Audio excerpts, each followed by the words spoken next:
is surrender. Make the decision that oneness is more important than your rights. In Philippians 2, Paul talks about Christ. He says, your attitude should be the same that Christ Jesus had. Though he was God, he did not demand and cling to his rights as God. He made himself nothing. He took the humble position of a slave and appeared in human form. And in human form, he obediently humbled himself even further by dying a criminal's death on a cross. Jesus could have come down to earth and said, you know what? I demand that you serve me because my title demands it. And he could have come wielding a scepter and making us do what he wanted us to do. But instead, he chose to surrender his rights so that he could connect with us and live among us.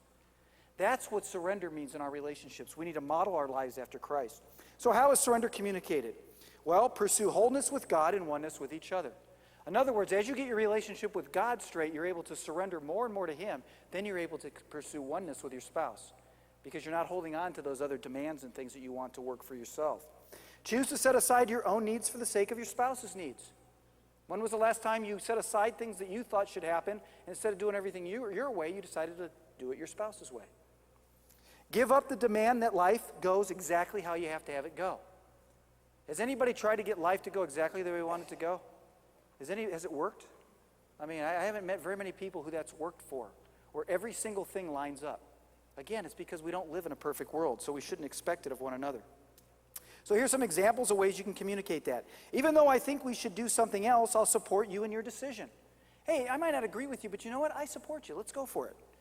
We don't have to do it my way. Let's do it your way this time. You know, anybody ever heard that from your spouse? Yeah.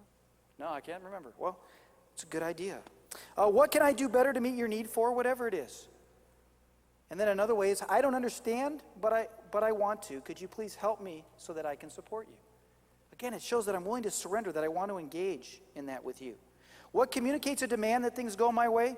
Manipulating your spouse to meet your needs? Keeping score on who is surrendering more. Well, hey, you know what? I surrendered the last 5 times. You've only done it once. So you got to do 4. The next 4 are yours. And then when you catch up, then we can go a little further. Right? Keeping score never works. It's not a game. It's not a competition. Giving attitude when surrendering to your spouse. Fine. We'll do it your way, okay? You know? Does that really a surrender? No, not at all. And then making it a point to win every argument and get the last word. Do you know people like this? Right? You think the whole thing's done, and then they go, zing, they throw one in, it's like they run. You know, I got the last word. And then you got to, chase them down, and I got the last word. Don't do that.